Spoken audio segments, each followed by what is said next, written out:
Welcome to Blinkers Off with your hosts, Jared Welch and Aaron Halterman.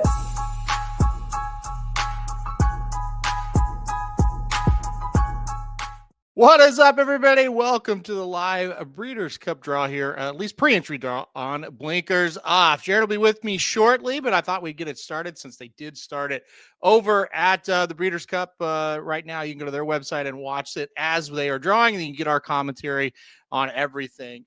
14 races, of course, pre-entries happening right now. They're going to start with the Breeders' Cup Juvenile Turf. That's where we will kick it off as well. And like I said, we'll just kind of relay this to you once we kind of know. It should be very, very, very interesting to see what European horses are finally coming over. I know there's speculation. I know there's a lot of talk, and I think for the most part we kind of know, but it's always nice to kind of get the official word. Hot Rod, how's it going, buddy? He said going to be a great weekend. Cannot wait. And we've got our first one up on the screen now. What I'm gonna do is screenshot these as they kind of come up, and then I will post them on here for you. So they have announced the Breeders' Cup Juvenile Turf Sprint. I'll put that up on the screen for you now. And we'll go from there. So should be, like I said, should be a fun day. 2 days, like Hot Rod said there, fun 2 days of racing for us. As I'm going to put this up on the screen for you here, and we'll get going with the Breeders' Cup Juvenile Turf Sprint. That's what they have announced already. Breeders' Cup Juvenile Turf Sprint, got it up on the screen for you now. I think the biggest thing as we kind of go through this, True Love is a horse that I think for a while we thought would be the Juvenile Fillies Turf, and that was not the case. Ended up going to the Juvenile Turf Sprint, so that is a filly going to take on the boys, and so we'll see what happens with that. Schwarzenegger there for Wesley Ward, a horse that had a ton of hype, so no surprised that horse is pre-entered into the race here. Was a winner last time out as well. Outfielder, a horse you're going to see, it says first preference Juvenile Turf. So that means outfielder will run in the Juvenile Turf as long as he gets in. So just keep that in mind when you go through here. If you see second preference, that means that horse is probably running right here in this race. Unless they can't get into this race, then maybe they can go in to their second preference. But if you see outfielder first preference, we'll look for a little bit later when they announce the Juvenile Turf. If he's in the body of the field in the Juvenile Turf, he will not enter into the Breeders' Cup Juvenile Turf Sprint. It's been a crazy race over the years. It's kind of still one of our newer races. So, we'll just have to kind of see how it shakes out this season. Again, not a whole lot of surprises here. I am kind of interested to see, who actually does ship over. You would think if they're pre-entered, they're going to ship over. So that is kind of exciting to see that True Love, it is official, headed towards this race. She has been very, very good, going 6 and 7 furlongs. All right, they're going to announce the Breeders' Cup Juvenile Fillies next. A race that, certainly seems a little light as of right now. They've got this up on the screen, and I'm just going to screenshot it for you, and I'll put it up as I get it, as they announce it here. A race in the Juvenile Fillies. It looks a little light to me. I think we had some hype around horses like Tommy Joe. And she did win, but she won by disqualification. So it's like, I don't know about that horse. I'll put it up on the screen for you now. There it is. Like I said, Tommy Joe did, quote unquote win last time out at Keeneland, but it was by disqualification. Percy's Bar, who crossed the wire first, also here out of that race, the Darley Alcibiades. Explora, a horse for Bob Baffert that was a winner.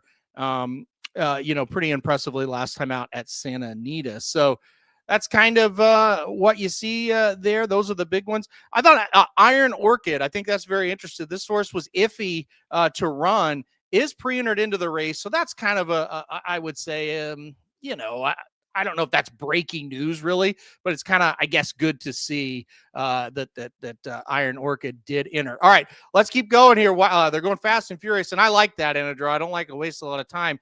They've announced the Breeders' Cup Juvenile next. Another race that I don't know that it's quite as strong, like the pre-hype is quite as strong, but last year the hype was pretty big on this race, and it was just okay, right? So we'll look at it now.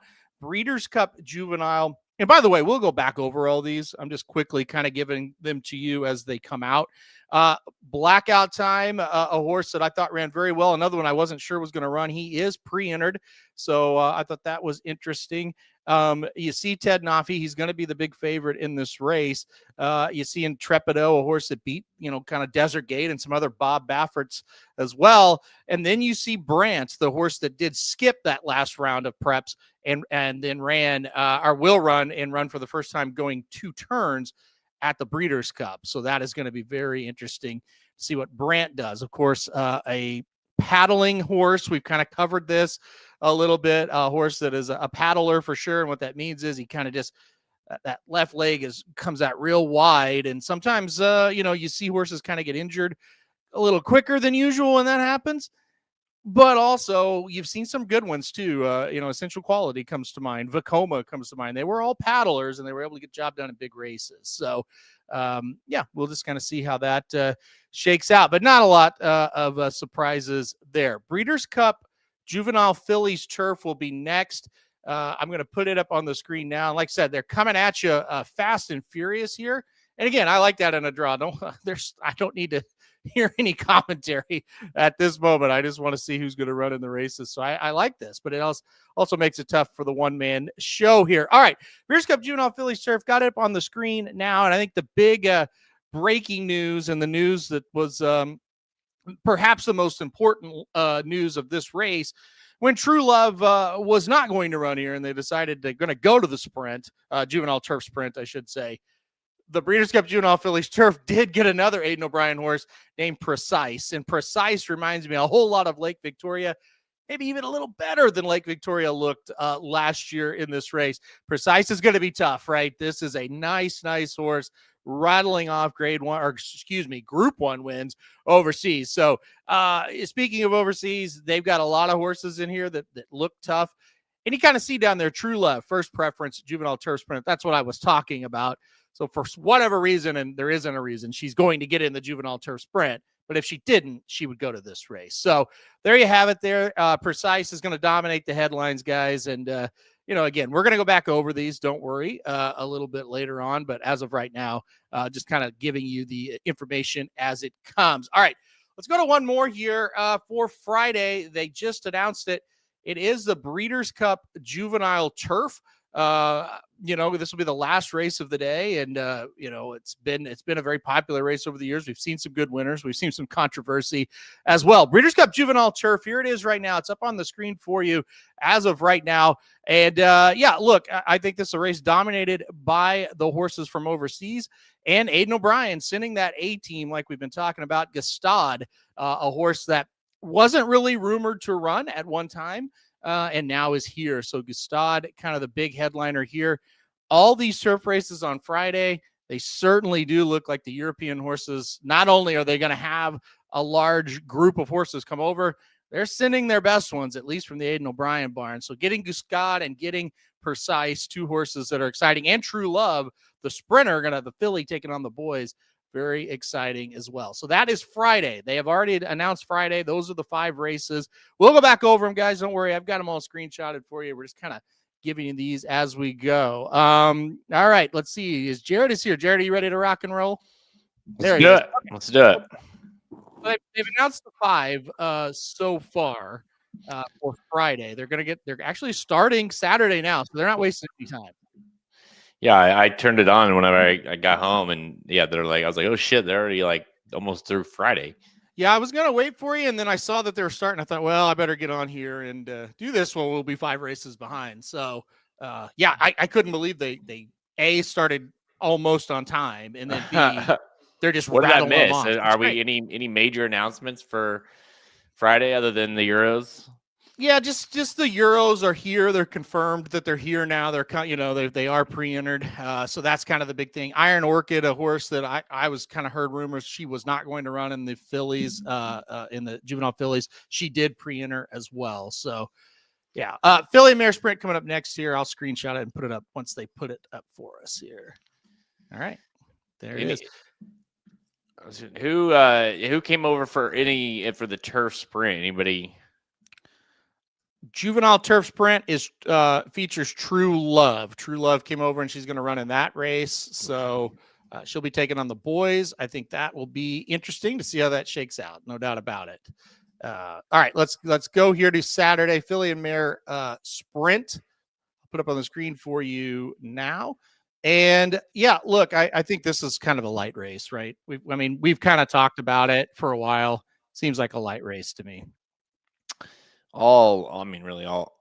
There hasn't really ever been a point where it's like this race seemed like it was going to be a good race. I mean, it is what it is, right? And it kind of is this way a lot of the years, I feel like. I would agree. Copian, second preference is going to be the regular sprint. So she is going to run in the Breeders' Cup Filly and Mare Sprint. I think that's important. Second preference for Tamara, also in the regular Filly and Mare Sprint, and not the facing the boys. That was kind of an idea that they were kind of toying with at one time. So that's not going to happen there. How do we feel about Sweet Azteca? Do you think she can finally be what maybe a lot hoped she would be at one point? The workout pattern's been a little different for her. She's kind of been spotty. I think just staying healthy has been her biggest problem. And so I don't know. I don't know what to make of her. I don't know. I just wish she had a regular workout pattern. That's for sure. Breeders' Cup Turf Sprint here. This is another one that just seems like a mess to me. No real surprises here. Just a kind of a mess of a race. Yeah, I mean, for the U.S. side, it's going to all go through AG Bullet, deservingly so. But, Arizona Blaze, obviously going to be some Euros coming in, as, you can see there. But, another race that it's hard to get a real confident feel for it. That's kind of how you feel about the turf sprint a lot of years when Golden Pal's not in it. I feel like, yeah, you know what I mean? He was in it. It was like, okay, yeah, that's the pick. Let's move on. Yeah, and that's the same way with the Filly and Mare Sprint. You just don't have that kind of, that Gamine or what was that one that won it a couple of years in a row. You don't have that like superstar type horse. Breeders' Cup Sprint. Speaking of sprinters, there it is. First preference for Copian and for three of them there: Copian, Puro Magic, and Tamara, which means Big City Lights, What You Talking About, and Valiant Force. They're on the outside looking in. They're probably going to get into this race. Really not anything that jumps off the page at you as horses that are going to get in that aren't listed here. But this is, I hate to be a broken record, 3 races in a row on Saturday where it's like, I don't know. Like, it's a weird bunch. Yeah, I mean, you don't love imagination No. here. I guess we're starting to see some of these Japan contingents start to show up a little bit in some of these races, I guess. So that will be some aspects to the Breeders' Cup that I'm going to have to really dive into, because there for a while we didn't know who was going to be over here. If any were coming over, it does sound like there's going to be, a decent amount now, but a lot of horses that we don't know. So that's going to be another thing that we're going to have to, start handicapping now that we know what, which races they're going to be pointing to. Yeah, I think that is the big thing, the Japan contingent. I think the European horses, you kind of have a feel for some of them. It'd be nice to look at all of them once we get the past performances. Japan, yeah, you're right. It's kind of just been a little bit quieter on who's coming over. Here's the Breeders' Cup Distaff here. And, not a lot of surprises once again in this one. There's a Japanese horse that's going to be entered here as well, a couple of them. Look, I hate to be a broken record, but once again, this one really, I think if Seismic Beauty kind of runs her race, she's proven to be a little bit better than the rest of this group, but we haven't seen her in a long time either, which is kind of the theme with some of these Bob Baffert runners. Do you think is Seismic Beauty going to be the favorite? I think she's got to be the favorite, yeah. Over Nitrogen? Darth Vader, perhaps? It's not exactly a who's who Distaff, we don't have a Seismic Beauty could be, but it's hard to get back her too much, Nitrogen.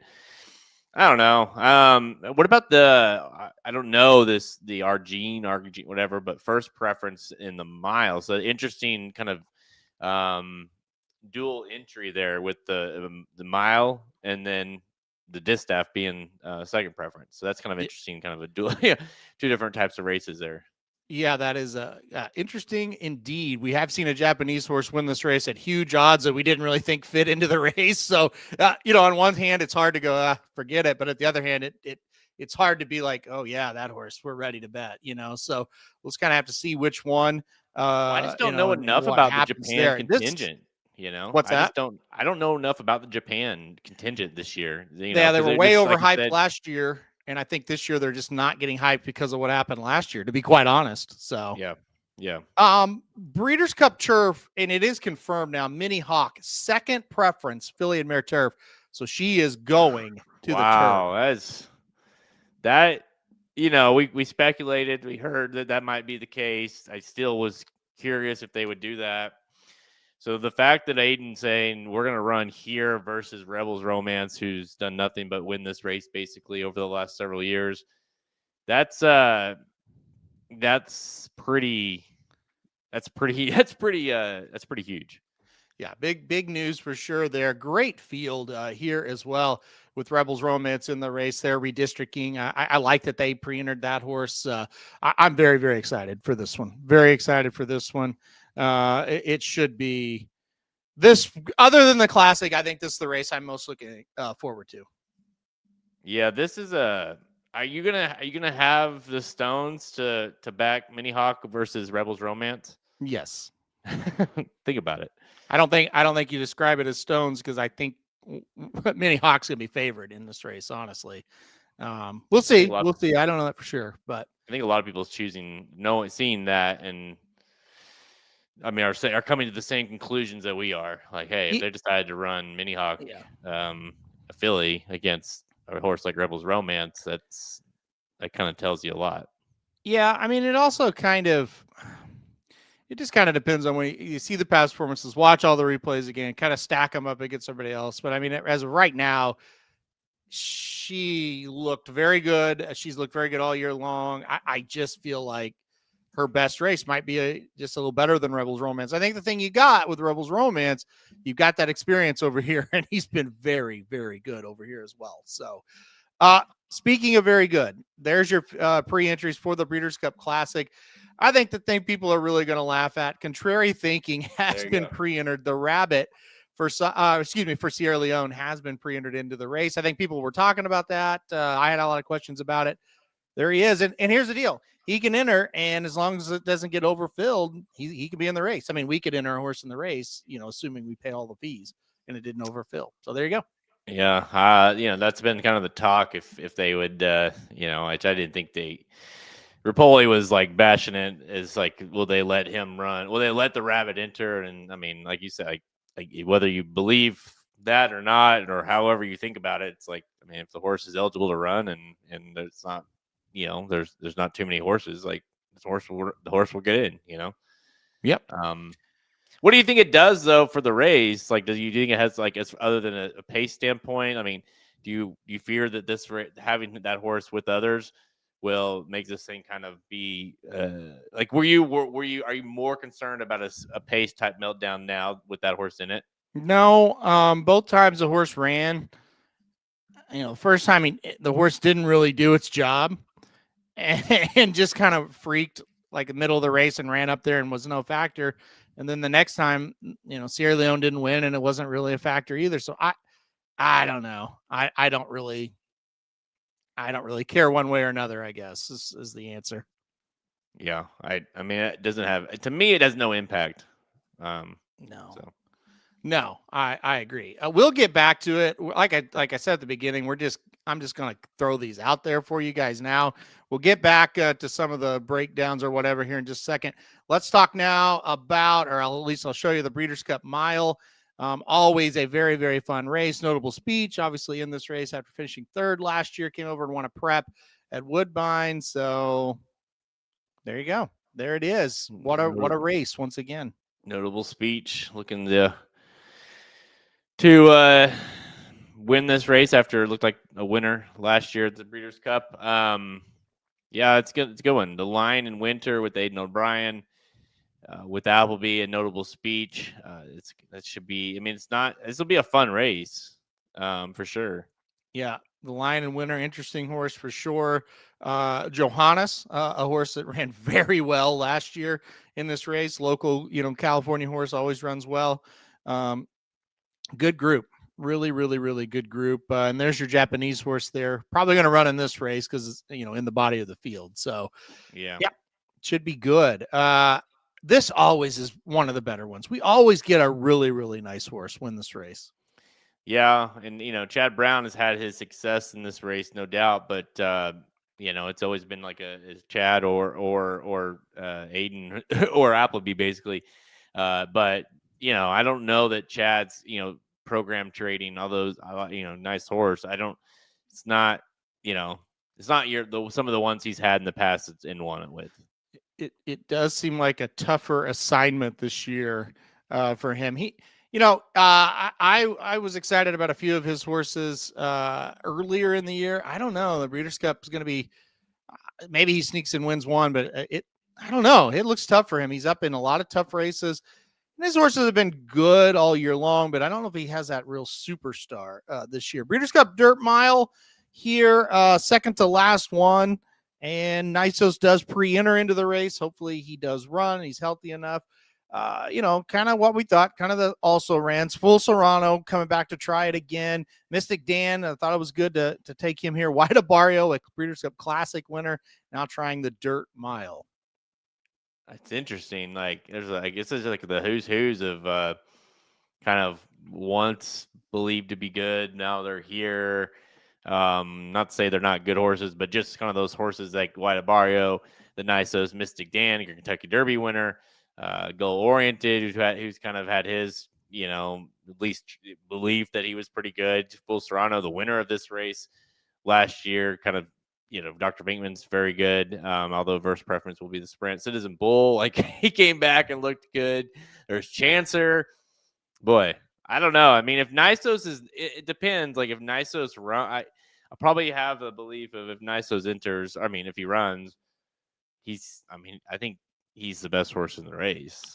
It's just a matter of if he actually will run. That's the key, right? He is very, very good. That's what I would say about Nisos. So a horse that, I think if he could have ever stayed healthy, would have been a Breeders' Cup Classic type horse. And maybe, I don't know if he wins it or not because of the competition's very tough, but he's that kind of horse. He's in the mile because he can't stay healthy. Scary to back him, but also scary to play against him because he's going to look huge on the form. Final race, Breeders' Cup Filly and Mare Turf here. NEC, once again, first preference there. Minihawk going to the turf. And there it is. She feels pretty, probably our best hope here in the United States, at least on first glance. Cinderella's Dream, very good horse there for Charlie Appleby. Diamond Rain. It feels like a Breeders' Cup race. A lot of international horses.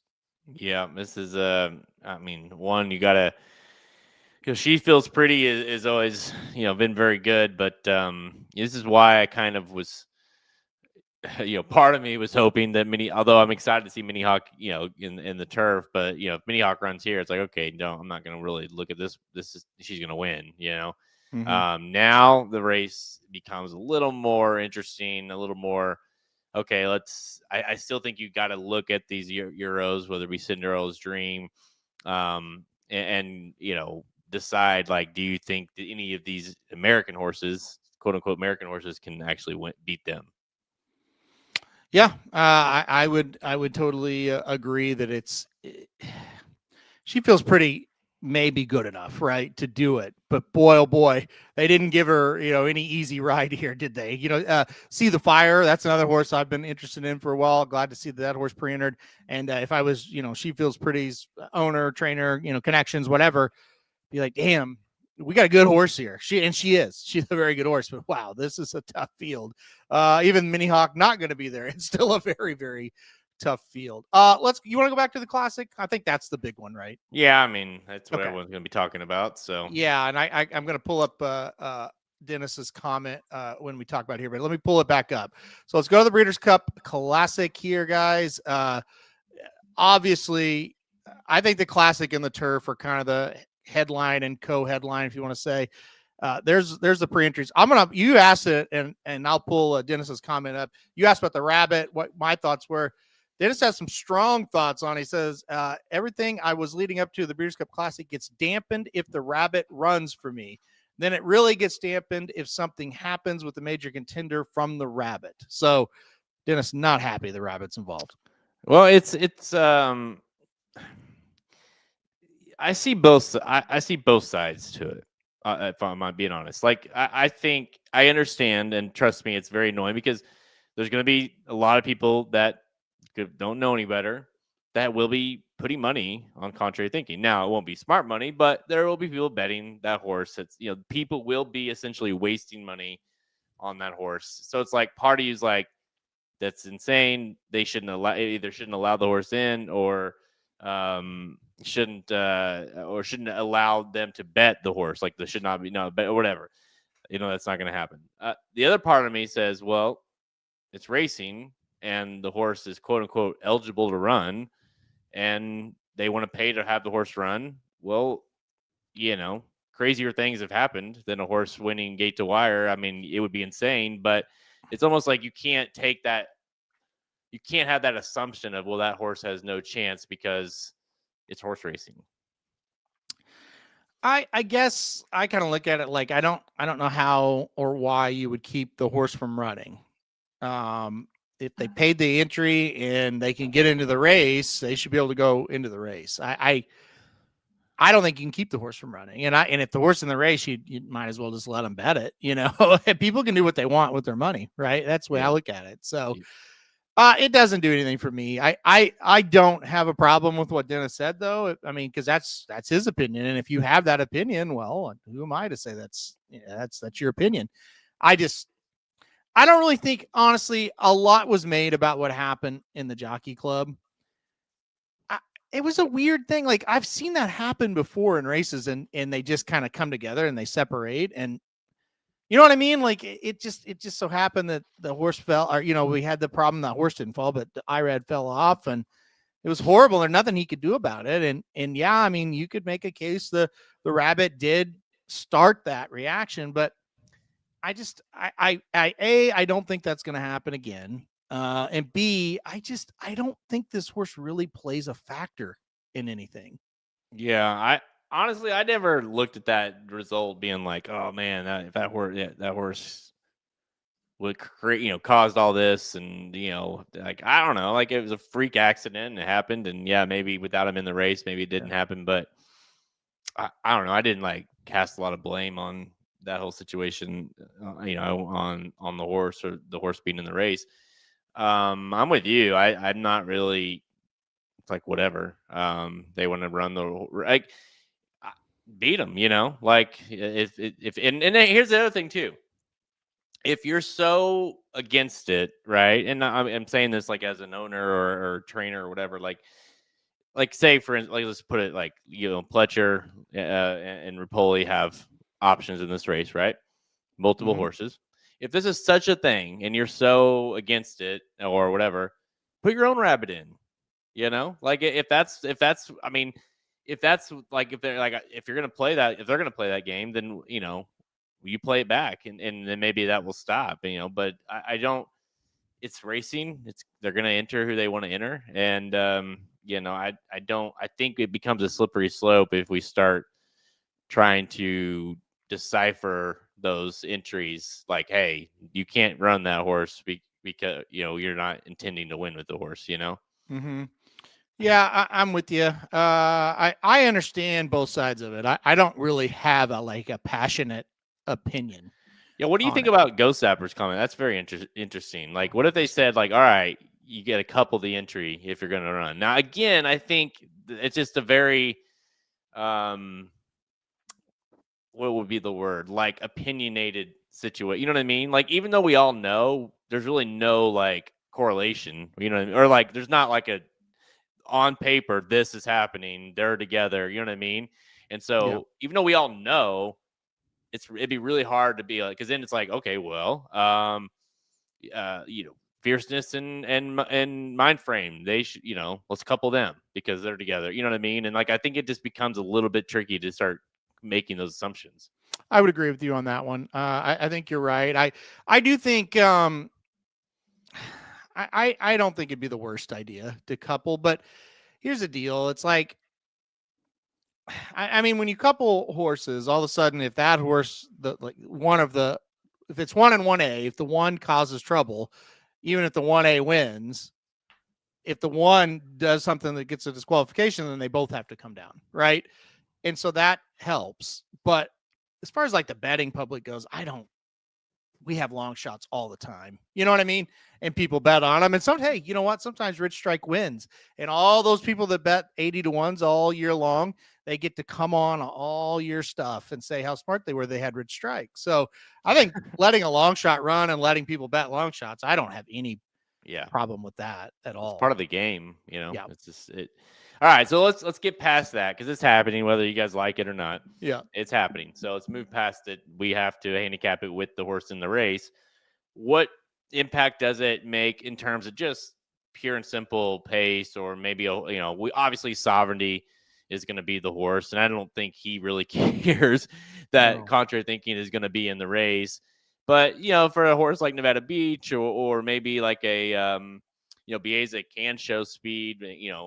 Antiquarian can who Fierceness, who knows? Like, what impact does a horse like Contrary Thinking, maybe for a horse that says, or like, hey, sometimes we do go to the lead, but he's in that race, we probably won't this time because of that situation. Well, I think you got to start with where is the other speed in the race, right? And I think you just go down and you go, well, Antiquarian has some, but I don't really think he wants the lead. Okay, Bieza wants the stock. Contrary Thinking, okay, we're going to say he's going to go. Fierceness kind of wants the stock. Forever Young wants the stock. Journalism with Jose, maybe he wants the stock instead of close from dead last. We'll see what happens there. Locke doesn't want to go to the lead. Mindframe's another one. He kind of likes the stock and have a little bit of a target. Maybe he goes to the front. I think Nevada Beach is a stalker, and then you got a closer and a stalker there with Sierra Leone and Sovereignty. So shouldn't Contrary Thinking be in front here? I mean, I think it's pretty clear in this race. Should see Contrary Thinking, Antiquarian, Mindframe. Like, isn't that the 3? Yeah, and I mean, if you could get you could almost, these are very good horses. Obviously, it's the biggest race in the country, one of the biggest races in the world, the Breeders' Cup Classic. So, if you can get your horses, you almost just like, hey, Contrary Thinking is in the race, but he's not. And meaning, like, just let him go, do whatever, run his fractions, and your other horses will say 3-4 links back or whatever it is, because it's like, hey, he's going to come back. He's cheap speed. Who cares? There's no fear of, hey, we need to keep that horse honest. So I think if they can handle that race that way, then the horse should make no impact on any of the other horses' chances. At least is the way I look at it. It kind of just is going to depend, if any of these horses are trainers, I mean, jockeys are going to make that decision, like you said, where, hey, we're going to be that lead horse. And then all of a sudden it becomes a situation that sets up for, your dead closer like Sierra Leone, which is why they're in the race, why the rabbit is in the race. But yeah, I don't, with Sovereignty, especially him specifically, he's just one of those horses all year. He's been like, we've commented like, hey, he could have got to the lead if he wanted to, and he also can sit off 5, 6, 7 links, and it not be an issue as well. He came from way, well off of it in the Derby. So he's such a versatile horse that, Sierra Leone, that's one thing about him. The only way he wins, and it just is what it is, like, he needs insane paces. That's the kind of horse he is. He's not going to be a horse that's like, hey, he set up close today and won. No, it's he's going to need that pace set up. So, a horse like Sovereignty, and sometimes you could say Fierceness, although he bucked that last time, that aren't necessarily, no matter what the pace situation looks like, it's not going to matter. Yeah, I think you're right. And I think that's the way I look at it. It's just the way I look at it. I just don't understand. anything can happen when the gates open, right? I mean, Sierra Leone could cause trouble for 6 horses right out of the gate just as easy. Like it happens. But, past the random, they cause trouble out of the gate. Once you get into the race, I don't see a lot of it. I kind of look at it maybe like Christopher does a little bit, where it's like contrary thinking just goes out there and they kind of ignore him, right? And I don't really think Fierceness is going to go challenge him. Here's the deal. Like, I don't see a race and, let's just say the last 5 or 6 races for Fierceness where he goes to the lead, or even, I mean, he stalks, but I don't think they're interested in the lead with Fierceness at all. So I don't think contrary thinking bothers Fierceness at all. I think he has more of a chance to bother like Antiquarian or Mindframe. Because when you look at Fierceness again, his races, he's been off the pace. Yeah. Or at least got a length or 2, if not 5 or 6 in the last couple of races. So, I don't worry about it much.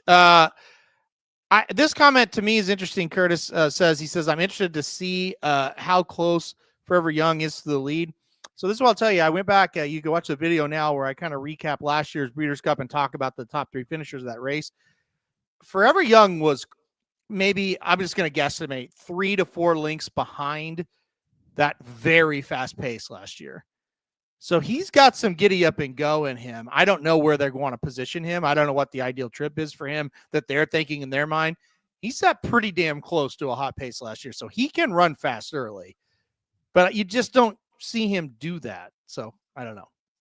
Yeah, Gary, please provide clarity on who the 4 Pletcher jockeys are for the Classic. We do know, Johnny V would be Fierceness, Mindframe, IRAD, but past that, you got Jose that obviously is going to be on journalism now. So, I don't know. Do you know have you heard any, rumblings of where these jockeys might end up?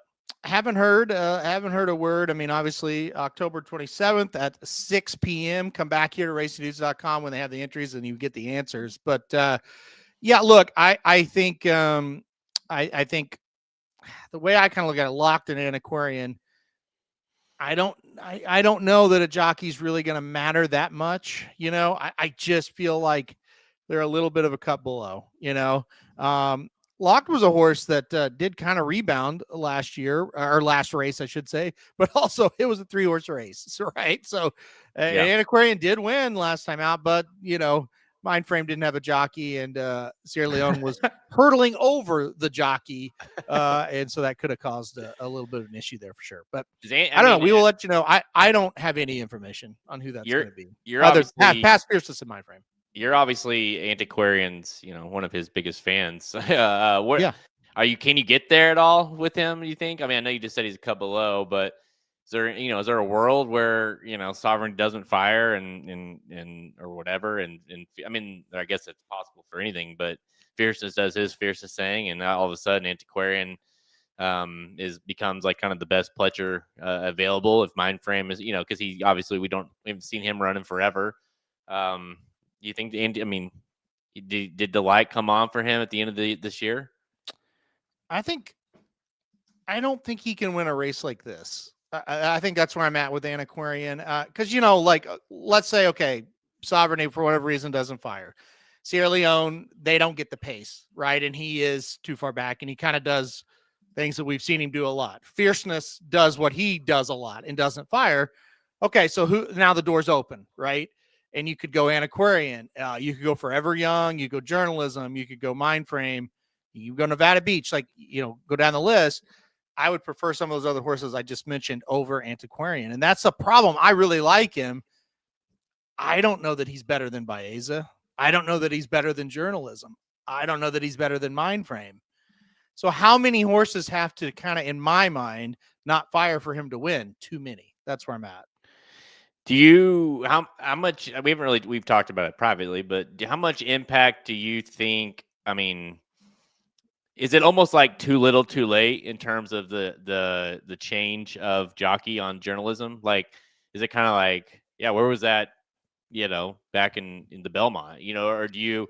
Because now it's like, does it really matter that Journalism, I guess is the best way to put it, that he has a new jockey? I will say yes. I think it matters. Now, why did it wait so long? I don't really know. But here's what I did. And again, you can find this over at Racing Dudes when I profiled the 3-year-olds. And I said, look, here's my opinion on why the jockey needs to change. Forget about the Preakness, okay? Just get that out of your mind. That's obviously the answer. One of them, right? That was bad. But, okay, you go back and you watch the Belmont, and then you go back and watch some of his races at Santa Anita. You even go back and watch the Kentucky Derby. Journalism we're talking about here is a horse that sits close-ish to the pace. He's 3 or 4 lengths off of it, right? Like when you look at the Belmont, which to me, far and away, the journalism's Belmont was the best race of his career. He's sitting in 3rd or 4th, but he's only sitting 2 or 3 lengths off of it the whole race. And then he makes a huge move. It looks like he's going to win, and then he gets ate up by Sovereignty.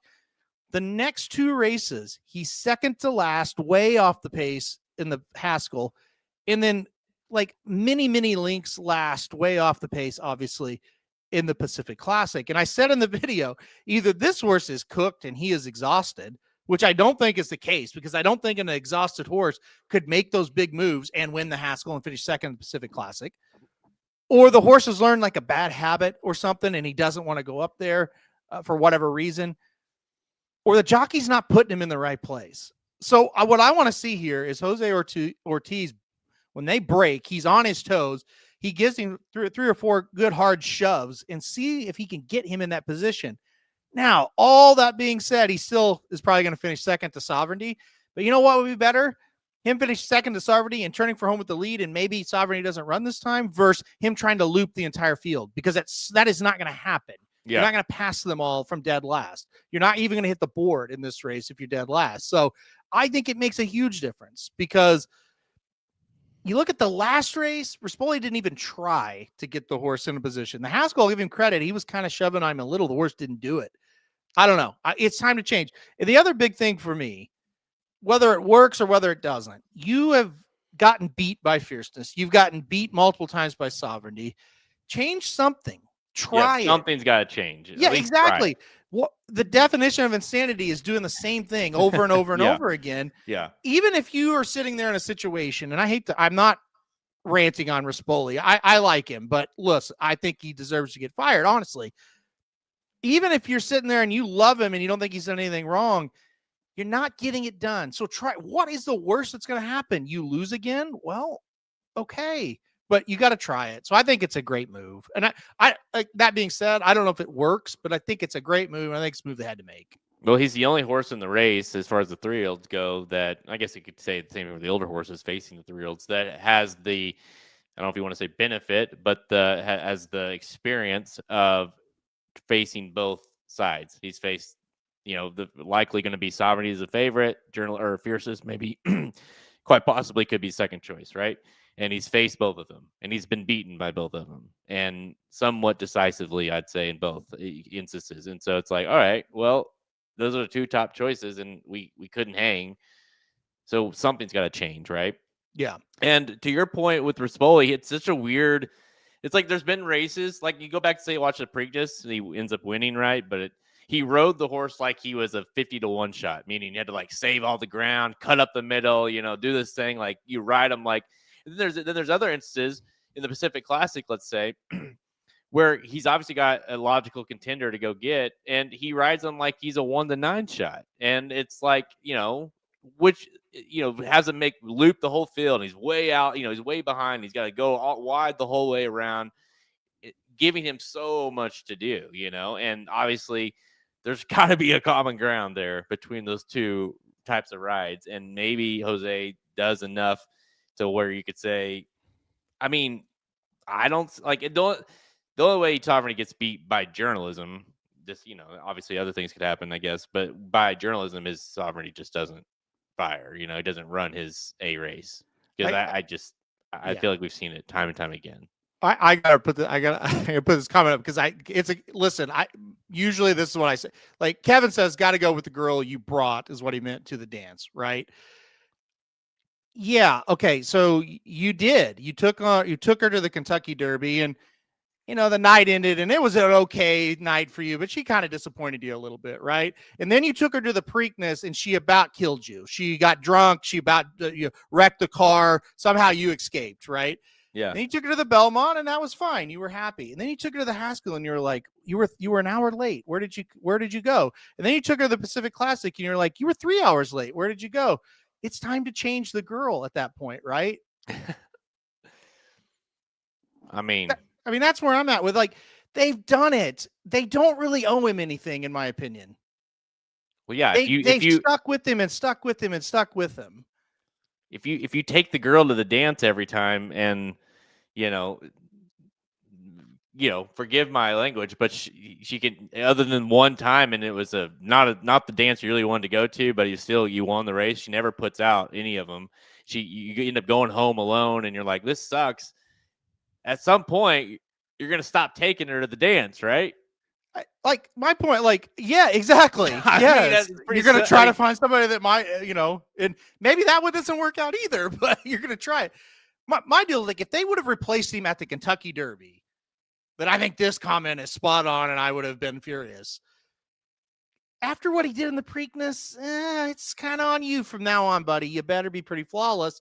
And I think in their opinion, and I am putting words in their mouth, I guess. I don't really know, but I think they just kind of look at it and go, well, it hasn't been great last 2 times. Let's try something different. But the thing that's annoying about it all is it's now, granted, Jose is he's one of the best riders we have. So it's not like he can't figure it out, but it's kind of like, switching quarterbacks in the, start of the fourth quarter when you've been down, you're down multiple scores at that point. And you're like, well, it's kind of late for that, like maybe we should have done that at halftime or whatever. And so there's that aspect too, where it's like, okay, well, now we don't really, it is what it is. And I don't know how much change that's going to be, but I don't blame them for doing it. Let's put it that way.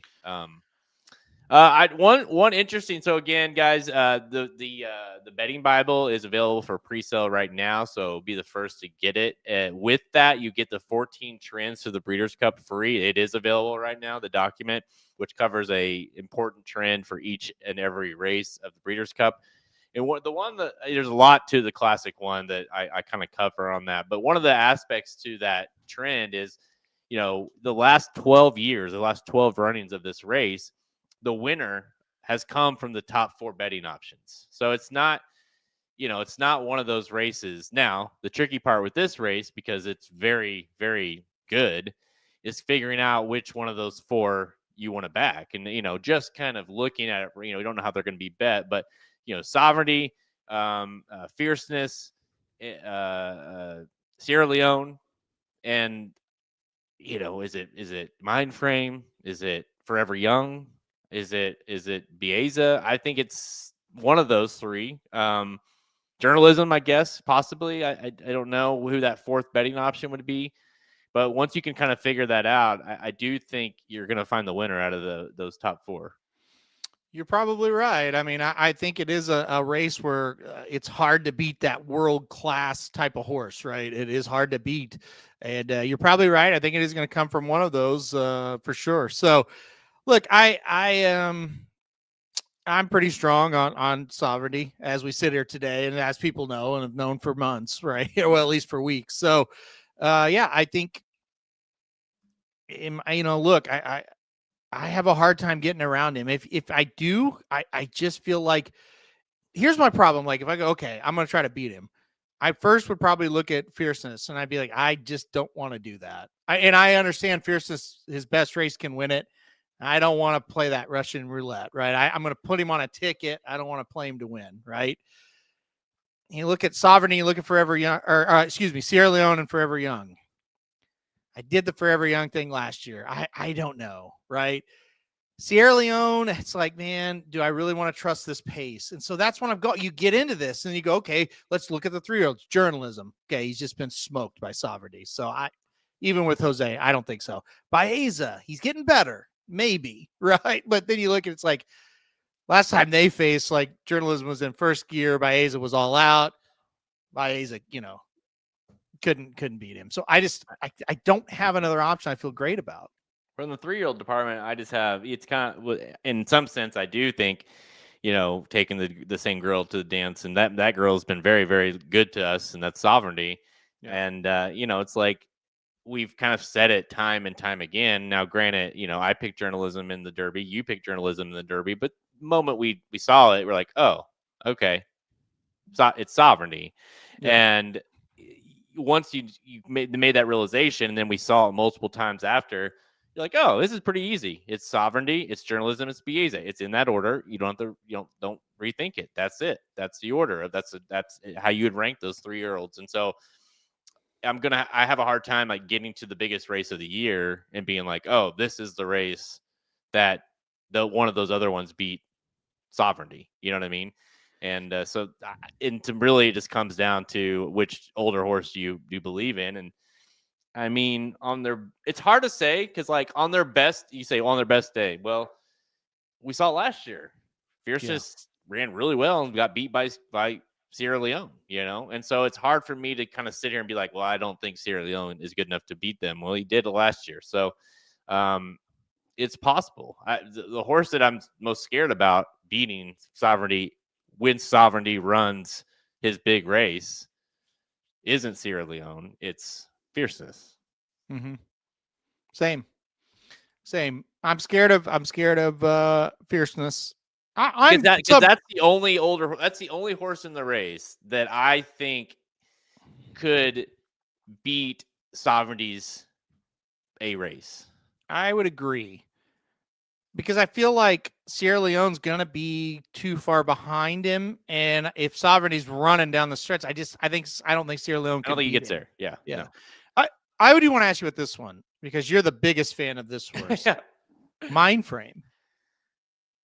He's gonna be ahead of him. If I have room on my ticket, like my pick 4, pick 5, whatever, I will probably be talked into playing Mindframe in there because the reality is, right, that if he would have ran, right, if not the incident happened in the race, we could be still sitting here today being like, hey, we saw what Fierceness did in the Pacific Classic. We know what Sovereignty is, and Mindframe ran him off the screen in that race. But we don't know, right? But at the same time, if that incident didn't happen and he wins and he beats Sierra Leone again, which I think he would have, you're like, oh, well, those are the two options to beat Sovereignty. You know what I'm saying? And so, unfortunately, it did happen, and so you have that in the back of your head. But I still think Mindframe poses a risk by completely fading. I kind of like him as we get closer more and more. I mean, that says a lot for you to say that because I know you have not, you never not liked him, but you certainly weren't on the train with me. Well, I look at it and go, there's a lot of talk on Sierra Leone, and Mindframe has beaten him pretty easily twice. When they face, once was the 3-year-old and once was this year in the last race that Mindframe finished, right? So, I kind of like Mindframe here. He's such an enigma, though. It's just he could run, poorly and he could win, and I don't know that I would be necessarily too surprised by either. Now, I will say this: the one thing about him, and that granted he hasn't had to face a field like this ever, but is he's every race he's ran in, and I mean every race. Well, okay, not the last one. He looks like the winner when the real running starts, right? Mm-hmm. So I mean, maybe he doesn't get the job done, but you got to think he will be in the mix here late in this race. Yeah, I think so. I here's the way I kind of look at it. He like you said, he was rattled. He rattled. He won at Gulfstream. He won that loaded Churchill Down Stakes. I know it was just 7 furlongs, but he beat all those horses that have been winning all year long. And then he won the Stephen Foster. And like you said, if he wins the Jockey Club, he's the second choice in this race, right? At least the third choice, if not the second choice. So then it just comes down to, okay, do I trust Todd Pletcher to have this horse ready to run a big race, even though the last time he finished a race was in June? Yeah, I kind of do. Right. Pletcher, he's pretty good. So I really think he's got a shot at it. I mean, what about Kevin says, can he stay? Is the distance? Are you, the distance has always been I don't know if it's a fair question mark, but it's always been a question mark in this horse's kind of, when you talk about Mindframe, it's like, I don't think you can get the distance or whatever. And there's part of the reasons are, you look at those races where he lost it's like, oh, well, he got tired and he couldn't get the job done. And there's other, like, he's might be just an idiot and he's a horse that can win going long, can win going short. But do you think the Mount a Quarter is something that he can beat this kind of caliber of race, or these kind of caliber of horses?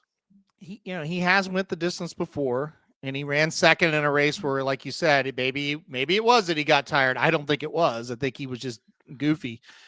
He got the distance before. Even if you want to say, well, he ran second. Well, he still ran second in the Belmont at this distance, right? Yes, the Belmont was a mile and a quarter that year at Saratoga. So I don't really worry about it too much. Now, can other horses maybe get a mile and a quarter better than him in the race? Yeah, I think you could make that case because we've kind of seen it. This horse hasn't got a chance to run this distance as a 4-year-old. And when he did get that chance, the jockey was off of him before they crossed the wire the first time. Yeah. So he was out by himself, just running loose. I think he can. I think he'll stay. I just don't know. I'll put it this way. I'm more worried that he hasn't finished a race since June. Much more worried than can he go a mile and a quarter. Okay, so let's talk a little bit because, what about Nevada Beach? Because this is a horse for Bob Baffert who knows a thing or two about winning the Classic, right? Yeah, he does. And he's kind of maybe, coming on, right? As looked like a really good horse. And I don't, you could be like, hey, after the race, he goes gate to wire, or damn near goes gate to wire because of, minus contrary thinking. And you're like, oh, that was dumb to not include that horse because look what he's done. It's Bob Baffert and he continues to run well. It's at Del Mar. Do you have any, you just think he's not good enough, or do you think it's possible that he could step up? Because, there's been times where, I know Authentic is not the best example, but, he had lost the race prior and maybe definitely wasn't the favorite that day. And he just kind of went out to the lead and never looked back. Yeah, look, I think he has the look of one that's going to be really good for Bob Baffert. I think if he can stay healthy, that's something we say over and over and over lately with his horses. I think Nevada Beach is a little unlucky to be entered into this field.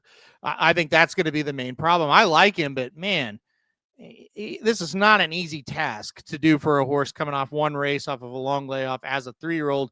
It didn't compete in all the big 3-year-old races this year. So this is throwing into the deepest of the deep ends of the pool, right?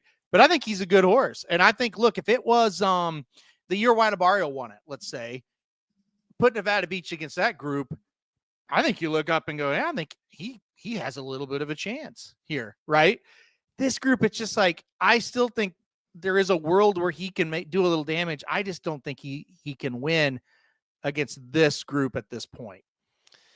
Yeah, and for years it was kind of like, hey, if anybody can do it with a 3-year-old to win the Classic, it's Bob Baffert, right? He did it he's done it multiple times, and for a while it was like the only one that could do it with a 3-year-old. Now, obviously last year the 3-year-olds ran 1, 2, 3, but and not trained by Bob Baffert. But I do think again, I've always said, like, when he has a good one, a good 3-year-old, he can get those 3-year-olds to win.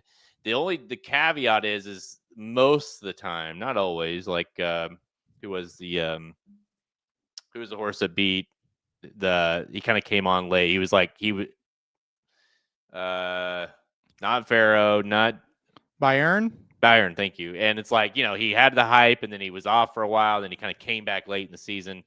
But most of the time they have that kind of that buildup of a horse getting into this race. And Nevada Beach is not, like you said, it's really not, doesn't have a lot of kind of showed up and is like, oh, there's that horse. And so I think you're right. I think he could be a good one. I don't know. I just think it's too tough for him though. Well, I mean, I'll just be blunt about it. Like, before you saw his name entered in the Goodwood, did you even have? And I'm asking you, but I'm saying I was this way as well. Did you even have one thought of wonder where Nevada Beach is ever? No. Exactly. So that's what, to your point, it's like, yeah, Bayern, we knew he was good. He was around. He ran in big races. He went up and, he won a lot of big races, or ran in them, even, kind of forced him into him a little bit too early in the season. Then he went on winning. This horse, it's just like, oh yeah, there's that one that won that random race one day. And then he wins. You're like, wow, that was really good. But again, if he doesn't enter there, you probably don't know or care where he's at. So that's the thing. But he was a very impressive winner of the Goodwood. What does that mean for the Breeders' Cup Classic? That's the question you got to ask yourself. Yeah, and the other thing is, right, and again, I think he's interesting, but I do he too. beat a horse that they've deemed is not good enough to run in this race and is running in the dirt mile. So, there's that aspect as well to go with it. So, listen, here, look at the Classic. Obviously a ton to digest and talk about with this race. Any other races that you wanted to talk about before we kind of get off here? Let's do this. Let's pull up the turf because I do want to talk about it, and then let's digest, and we'll save the rest for maybe Thursday's show because there's a lot you kind of need to look at right after it came at you quick, right? And now I need to kind of breathe for a second. But this is a special show. We will do our podcast tomorrow. Our regular scheduled programming will be on Thursday. Tomorrow is tomorrow. Yeah, tomorrow's Thursday. So we will have more time, like you said, to kind of get off here and look at this race a little closer. All these races a little closer. Yeah. The juveniles I really want to look at a little closer. I'll be ready for that on Thursday. So yeah, this one I want to bring up because it is Minihawk versus Rebels Romance versus a lot of really nice horses here. So is it as easy as Minihawk Rebels Romance? Take your choice, or do you think somebody else could upset here? Because I think there's some internationals that might be interesting at a price too. Well, I think I don't know. Like we talked a lot about this where it's like, hey, the fact that we'll see who comes over because it's like, will they be scared of Rebels Romance, and will we not get that as much European contingent as we maybe are used to seeing because he's in the race. And, we didn't see it, there's a lot coming, including a filly. And so I think, as good as Rebels Romance is and has been in this race, and as much as I like him, he's obviously showing to be very vulnerable, at least in the eyes of a lot of these other trainers. Yeah, for sure. And you kind of look at a horse like Goliath, who's not going to get talked about as much as maybe usually, and you're like, oh man, that's a good horse right there. I think Wimbledon Hawkeye isn't without any chance in this race as well. So this is one I can't wait to dive into. This is always one of my favorite ones to handicap because you get that world class kind of feel to it. But look, I think this is my second race as far as being most excited for. I just think even if it is just Minihawk versus Rebels Romance, we get into the stretch and that's what it is. I mean, it's going to be fun, even if it's just that simple. Those are two world-class horses as well. So I'm excited. I don't have a lot of in-depth things to say on it yet, but I do think this has drawn a hell of a field. And I think Minihawk's presence just makes it that's that much more interesting. Yeah, I mean, again, I just can't get past it. The fact that they decided to run her here in a race again that I think she would have been. I mean, don't you think she would have been a very short price in that filly and mare turf? I do. Yeah, I do. You just look at this is worth $5 million. The filly and mare turf is worth $2 million. Maybe that was part of it, right? I mean, I guess that's the biggest part of it. The only reason, right? I mean, it's got. I guess. I mean, I don't know. Like, you could also here. I'll pull up Minihawk. Hang on, let me remove that. There you go. Here's Minihawk her last race, which she actually lost, but it was a hell of a performance in the Arc, which, the Arc is one of the biggest races in the world. Right. She is, I'll fast forward a little bit, but I don't know much about this Dairies, but what this horse ended up doing, but this is a hell of a performance by both of the horses here. It really was. It really, really was. She's like sitting there in like, let's see, fourth right there, kind of in the purple silks.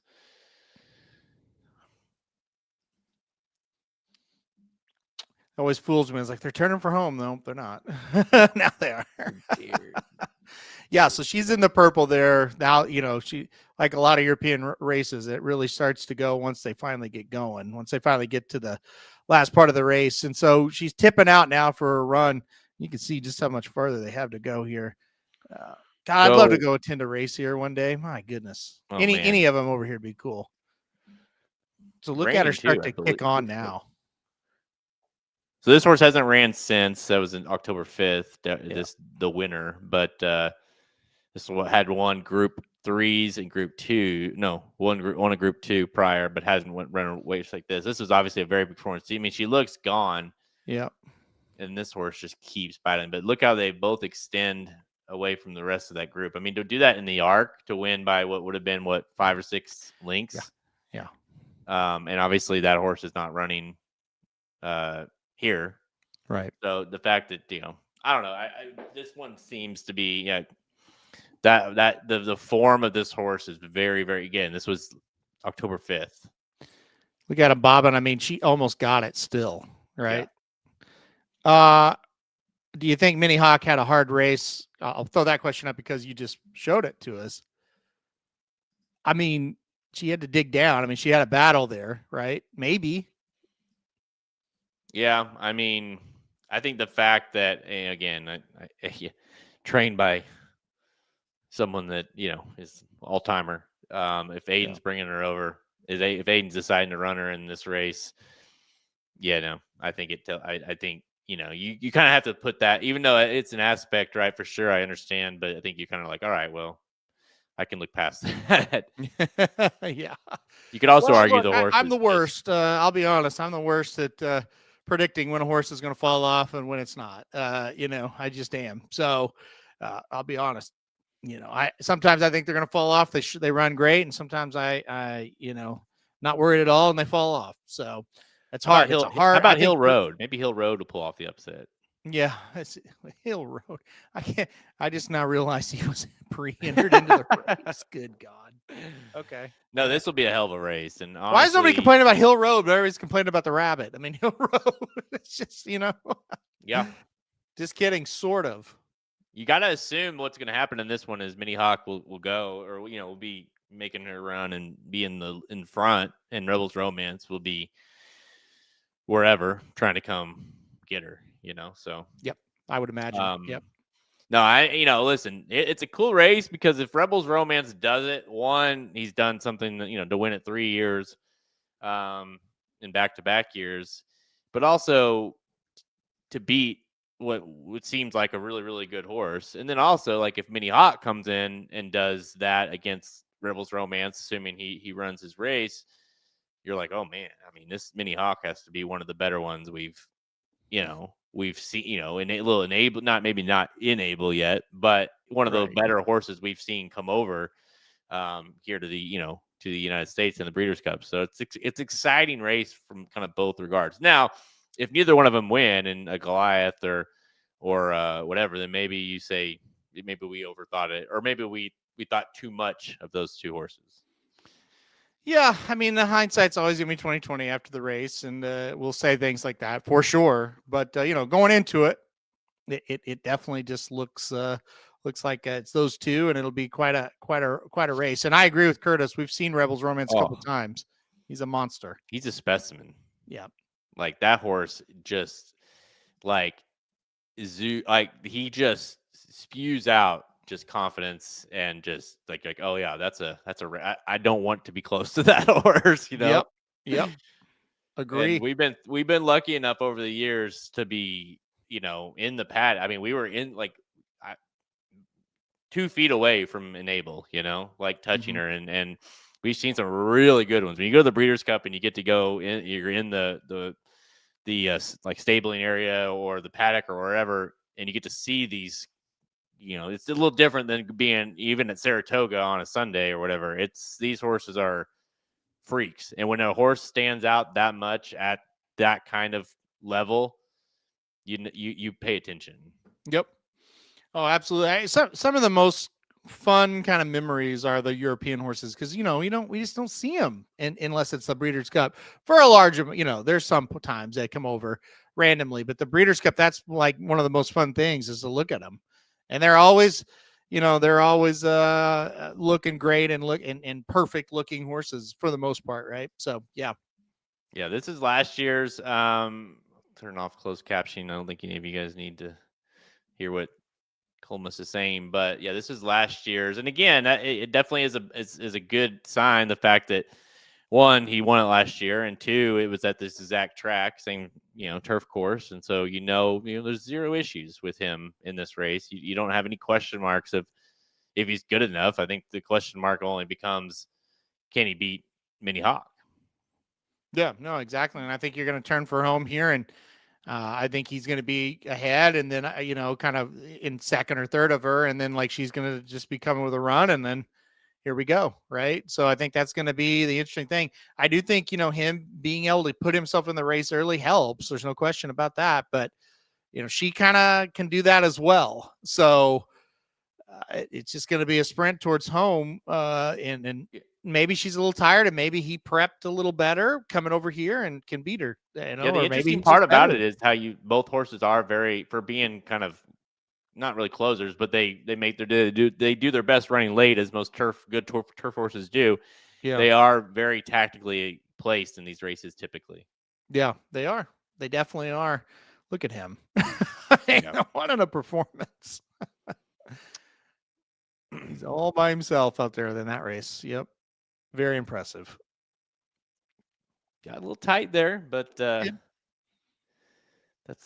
the way he wins those races sometimes. Is just, and look at, I mean, you look at that, he's a pretty horse. Yeah. What's funny is, like, we mentioned Hill Road, we mentioned or Hot Rod mentions Tawny Port. I mean, that's our American horses, right? I mean, they don't stack up in these races 9 times out of 10. Now, we will get our good ones with, we've had a couple win, but a lot of the United States horses are just not great this year on the turf. All right. These 2 races will be the turf and the classic will definitely be the ones. I think that there's a good mix on both days of races that maybe aren't necessarily exciting from a I can't wait to see what happens aspect, and then there's sovereign. You could watch the classic, you could watch the turf. Obviously, we're all degenerate bettors, so we're gonna have money on it, but you could watch either one of these races and just be fine with watching it, just to see what happens. Yep. A lot of the Breeders' Cup is very opposite of that, in my opinion, this year, where it's like, hey, I don't really have these rooting interests, so to speak. I don't necessarily care. I don't care who wins, but I hope I handicap it, bet it, whatever, correctly. So I think there's kind of those both aspects, maybe more than most years. I feel like where there's kind of across the board. There's a lot of the kind of, I hope that I really hope Torpedo wins. I really hope that so and so wins. I can't wait for the Goodnight Olive to win. By the way, that's a shout out to the name I was trying to come up with a good hour ago, but it came to me. So you know what I mean? You don't have, some of those races are just strictly just handicapping betting. Yep, I feel the same way. Last year, I wanted Cogburn to win the turf sprint really bad. I'm with you. Torpedo Anna. I don't have a lot of the rooting interest. It's a lot more about the betting, except for the classic. I would love to see, if not sovereignty, like journalism. How cool would that be if you got the big win there, right? So yeah, it's a lot of betting this year, and that's good. I think I kind of like that a little better. I get too nervous when you're emotionally invested, like the Zenyatas and the stuff like that. That gets nerve wracking. Now the thing that's very interesting, Rodney, about the Distaff, and it kind of, again, this is part of the 14 trends you can get it at racingdudes.com. It's for free if you buy the betting Bible or have access to any premium subscription. And one of the Distaff trends is it's a lot more to it, but kind of the basic part of it is, this is another race that, and it makes sense, right? Because you're at the Breeders' Cup, the best of the best horses have showed up. They're going to run the race. It's very unlikely that all the long, the short prices are duds, although it does happen. And so you see typical kind of results happening. The thing is, though, with the Distaff, you've seen like Zenyatta and Royal Delta and Untappable, Monomoy Girl, Malathat, Idiomatic, even Torpedo Anna Lash. You know what I mean? Like those are those are house name brands, right? Yeah.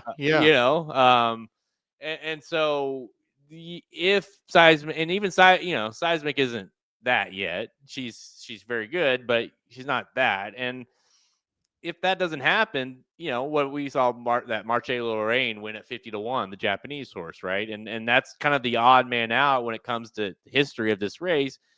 But this year feels like if it could possibly, it at least has the makings of it being a long, maybe not 50-1, but somewhat of a longer price, because you're lacking those star horses that have basically kept the race pretty grounded.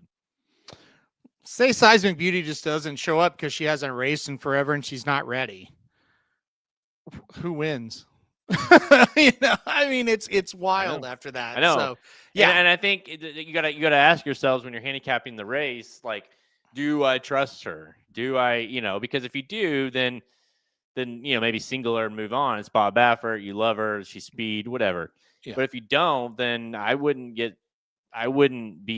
shy away from taking something crazy on the board. If you, because I think a lot of things could happen if she's not what you hoped or whatever. And even Nitrogen is another one. Like, I don't know, is she good enough to win this race, at this level on the dirt? I don't know, Yeah. And so there's another question mark with those two somewhat shorter priced horses in the race. I'll throw this one up there because Dennis says that the longer prices, we're talking about the Distaff, looks really weird, and then the favorite races look really strong.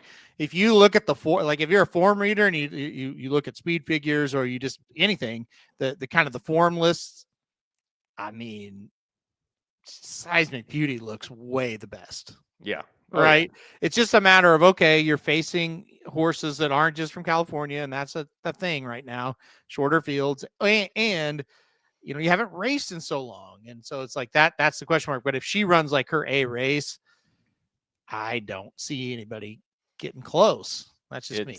It's going to be very tough to beat her if she runs that race. Yeah. But, it'll be interesting what price you're willing to take on her. Yep. But, all right, guys, any more thoughts before we head out of here? And this is why I can't back Nitrogen. That's my last thought, because I backed Nitrogen against Torpedo Anna, and Torpedo Anna didn't run a step, and Nitrogen just had to pass Jin and had the entire stretch and couldn't do it. So why am I going to take her in this race? Like, that's where I'm at. And that's and because there's no Torpedo in the race, and let's just be honest, I mean, obviously it's Torpedo regardless of if you thought, she wouldn't have won because she retired now, but like, she would have taken a ton of money, defending champion, horse of the year last year, whatever. Because there's not in that horse in the race, Nitrogen is going to take a lot of money, right? Seismic Beauty is going to obviously take a lot of money, and so a horse like Nitrogen would be really tough to back when, like you said, you did everything right last time. I thought she would win. I thought she was better than Torpedo. I did everything right, and guess what? You didn't cash because she couldn't pass that horse, and so now you're going to have to take a similar price on her, right, in this race, in a tougher race, and not have the confidence that she can beat or pass another horse, the horse that you need to, whoever it is. So, yeah, that one to me, I would much rather play a shorter price on Seismic than play like a somewhat mildly shorter price on Nitrogen in that one. Same. Totally agree.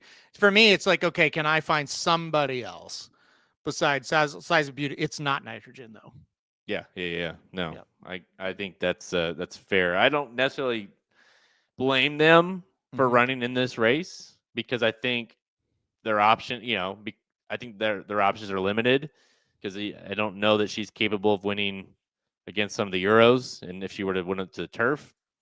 So I think probably the right spot, but it's tough to take her. So Yep, 100%. all right, guys, that's going to do it for us for this episode of Blinkers Off. There is a look at the pre-entries. Again, we will have more analysis of these races coming up tomorrow on the actual Blinkers Off that we do every week, the Thursday podcast.